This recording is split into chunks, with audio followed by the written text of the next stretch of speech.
வசனம். சங்கீதம் 143:10.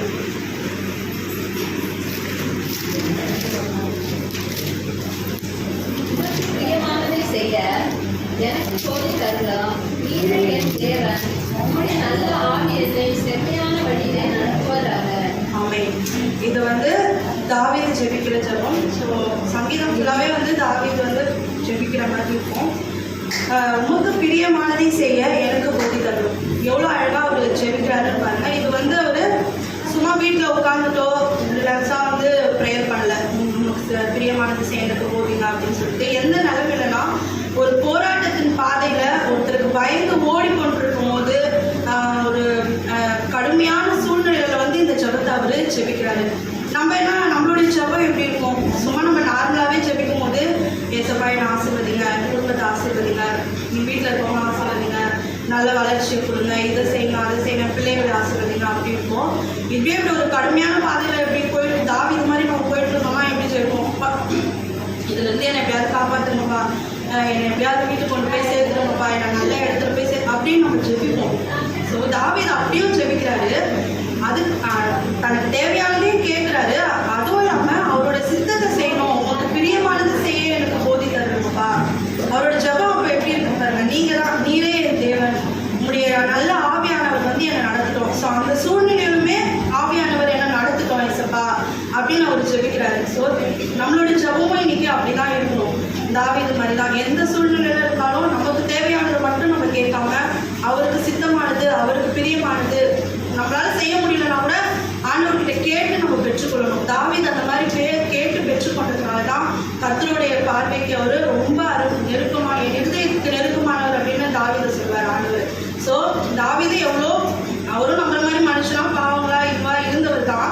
ஆனால் ஆண்டவர் அவரை தொட்டதுக்கப்புறம், ஆண்டவர் அவரை ஆசீர்வதிச்சதுக்கப்புறம் அவருடைய வாழ்க்கையே மாறிடுச்சு. அவர் இருந்த எல்லா சூழ்நிலைகளையும் ஆண்டவர் மாற்றிட்டாரு. ஸோ இதில் இந்த வசனத்திலிருந்து நம்மளுடைய வாழ்க்கைக்கு ஒரு சில காரியங்கள் பார்க்கலாம்.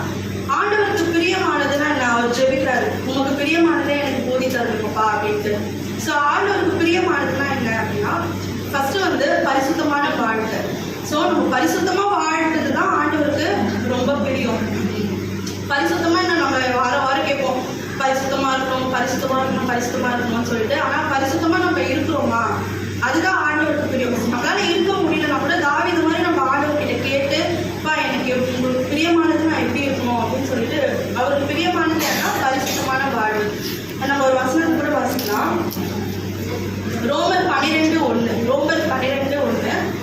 அப்படி இருக்க சகோதரரே, நீங்கள் உங்கள் சரீரங்களை பரிசுத்தமும் தேவனுக்கு பிரியமான ஜீவ பலியாக ஒப்பு கொடுக்க வேண்டும் என்று. ஸோ நம்ம உள்ளத்தையும் சரி இருதயத்தையும் சரி நம்மளுடைய சரீரத்தையும் பரிசுத்தமாக வச்சிருக்கிறது தேவனுக்கு பிரியமான ஜீவ பலியாக ஒப்பு கொடுத்துருக்கான். ஸோ அவருக்கு என்ன ரொம்ப பிரியம்? ஃபர்ஸ்ட் பரிசுத்தமாக இருக்கிறது. நம்ம இருதயத்தை மாத்திரம் கிடையாது, நம்ம சரீரத்தையும் பரிசுத்தமாக நம்ம வச்சுருக்கோம். நம்ம பரிசுத்தமாக இருக்கிறது என்னது? பாவத்தை விட்டு விலகி ஆண்டவருடைய சித்தத்தை செய்கிறது தான். ஸோ அப்போ பாவத்திலிருந்து நம்ம விலகுவோம். பாவம்னா இந்த கொலை செய்யுது, கொலை அடிக்கிறது, இந்த மாதிரி பெரிய பெரிய பாவங்கள்லாம் கிடையாது. நம்ம கோவப்படுறது கூட ஆண்டவருக்கு விருப்பம் இல்லாத காரியம் தான். நம்ம தேவையில்லாமல் கோவப்படுறது, அப்புறம் மற்றவங்களுக்கு தவறாக பேசுறது, பின்னாடி பேசுறது, அந்த மாதிரி சின்ன சின்ன காரியங்கள் கூட ஆண்டவருக்கு விருப்பம் இல்லை. அவர் தன்னோட சரீரத்தையும் ஒரு சிலர் மற்றவங்களுக்கு உதவி செய்வாங்க, எல்லாம் நல்லா இருப்பாங்க, மற்றவங்களுக்குள்ள நல்லா இருப்பாங்கன்னா நம்ம சரீரத்தை ஒழுங்காக பார்த்துக்க மாட்டாங்க. தவறான காரியங்கள் செய்யுது, அது மாத்திரம் இல்லை, இந்த குடிக்கிறது, போதை பழக்கம், அது மட்டும் நம்ம சரீரங்களை பார்க்கறது இல்லை. நம்ம ஈவன் ஒழுங்காக சாப்பிடாம கண்டதையும் சாப்பிட்டுட்டு நம்ம சரீரத்துக்கு எடுத்துக்கிறோம் பாருங்க, அது கூடவே ஆண்டவருக்கு விருப்பம் இல்லாத காரியம் தான். ஸோ நம்ம பரிசுத்தமாக உள்ள பிரகாரமாகவும் சரீர பிரகாரமாகவும் நம்ம பரிசுத்தமாக இருக்கிறது தான் ஆண்டவருக்கு ரொம்ப பிரியம். ஸோ அந்த பிரியமான காரியத்தை நம்ம செய்யணும். இன்னொன்று உண்மையான அன்பு. ஸோ ஆண்டவர் நம்மகிட்ட உண்மையான அன்பை தான் எதிர்பார்ப்பாரு. அவரும் நம்மக்கிட்ட ஒரு உண்மையான ஒரு சுத்தமான அன்பை தான் காமிச்சார். அந்த அன்பால் தான் அவர் தன்னுடைய உயிரையே நம்மளுக்காக பலியாக கொடுத்தாரு. ஸோ ஆண்டவருக்கு அந்த உண்மையை தான் எதிர்பார்க்குறாரு. வேதத்தில் ஒரு வசனத்தை கூட வாசிக்கலாம். மத்தேயு 22:37. மத்தேயு 22:37. இயேசு அவனை நோக்கி, உன் தேவனாகிய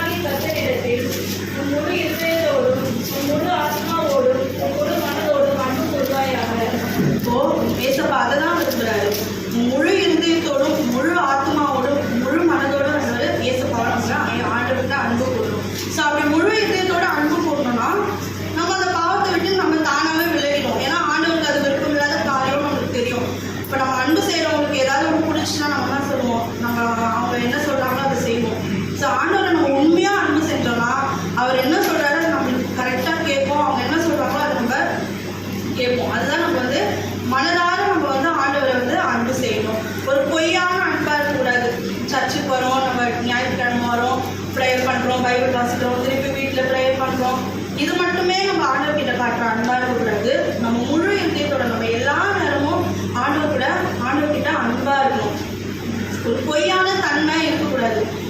எது செஞ்சாலும் நம்ம உள்ளத்துல ஆழத்துல இருந்து நம்ம செய்யணும். ஒரு பாட்டு பாடினாலோ, ஒரு ப்ரேயர் பண்ணாலோ, எது பண்ணாலும் நம்ம உள்ளத்துல இருந்து ஆழத்துல இருந்து செய்யணும். அதே மாதிரி மற்றவங்களுக்கு ஹெல்ப் பண்ணாலோ, இவங்க பார்க்கணும் அப்படின்றதுக்காக நம்ம பண்ணக்கூடாது. நம்ம உள்ளத்துல இருந்து எது இருந்தாலும் ஒரு உண்மைத்தனம் வந்து இருக்கணும். நீதிமொழிகள்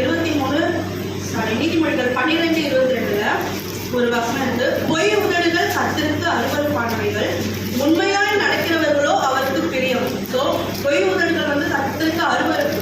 அந்த பொய்ன்ற இதுவே நமக்கு இருக்கக்கூடாது. உண்மையாய் நடக்கிறவர்களுக்கு தான் அவருக்கு பிரியமா. ஸோ ஃபர்ஸ்ட் நம்ம பரிசுத்தமாக இருக்கிறது அவருக்கு ரொம்ப பிரியம். ரெண்டாவது வந்து உண்மையாக நடக்கிறது. மூணாவது வந்து ஒரு அர்ப்பணிப்புள்ள ஜெபம். ஸோ ஜெபம் வந்து ஒரு கடமைக்காக நம்ம பண்ணுற மாதிரி இருக்கக்கூடாது. ஆண்டவர் வந்து நம்ம ஜெபத்தை ரொம்ப விரும்புகிறாரு.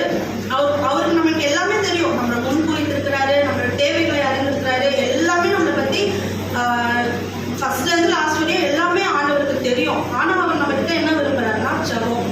நம்ம அவர் கூட பேசணும்னு விரும்புகிறாரு. ஸோ ஜெபம்னா வந்து காலையில் எழுந்து ஒரு கரெக்டான வார்த்தைகளை மட்டும் போட்டு ஒரு நல்ல சுத்தமான வார்த்தைகள் அப்படி கிடையாது. நம்ம எப்படி நம்ம அம்மா அப்பா கிட்ட பேசணுமோ அந்த மாதிரி நம்ம ஏசப்பா கிட்ட பேசணும்னு தான் அவர் விரும்புகிறாரு. அதுதான் அவருக்கு ரொம்ப பிரியம். சும்மா கடைமைக்குன்னு ஏசப்பா இந்த மாதிரி எங்களை பார்த்து கொடுங்க அப்படின்னு சொல்லிட்டு நல்ல கரெக்டான வார்த்தை போட்டு தான் நம்ம ஜெபிக்கணும்னு கிடையாது. அதான் ஒரு வேதத்தில் ஒரு வசனம் போட்டு இடைவிடாமல் ஜெபம் பண்ணுங்கள் அப்படின்ட்டு. ஸோ இடைவிடாமல் ஜெபம் பண்ணோம்னா இடைவிடாமல் ஆண்டவர்கிட்ட பேசிட்டே இருக்கணும். அதுதான் அவர் ரொம்ப விரும்புகிறாரு. எரேமியா 29:13 உங்கள் முழு இதயத்தோடும் என்னை தேடிட்டதானால் என்னை தேடுகையில் கண்டுபிடிப்பீர்கள். அப்போது முழு இதயத்தோடு ஆண்டவரை நம்ம தேடும்போது அவரை எங்கேயுமே போல நம்ம நின்னாட்டாரு. ஸோ அவரை நம்ம வந்து கண்டுபிடிக்கணும். நம்ம வந்து ஜபம் வந்து நம்மளோட ஜப வாழ்க்கை தாகத்தோட ஒரு அர்ப்பணிப்புள்ள ஜபமாக இருக்கணும். நம்ம உள்ளத்தின் ஆழத்துல இருந்து ஜெபிக்கிற மாதிரி இருக்கணும். ஆண்டவரோடு கூட மனசுக்கு பேசுகிற மாதிரி இருக்கணும். நம்ம எப்படி நம்ம அம்மா அப்பா கிட்ட கூட நம்மளுக்கு சொல்ல முடியாத காரியத்தை நம்ம ஆண்டவர்கிட்ட சொல்லலாம். ஸோ இந்த 3 காரியமும் வந்து ஆண்டவருக்கு ரொம்ப பிரியும். இதை நம்ம செய்யணும். அது நம்மளால செய்ய முடியலன்னா ஆண்டவர்கிட்ட அதை நம்ம கேட்டு பெற்றுக்கொள்ளணும். தாவீது கேட்டார் பார்த்தீங்களா, அவங்க பிரியமானதை செய்ய எனக்கு போதி தரணும் அப்படின்ட்டு.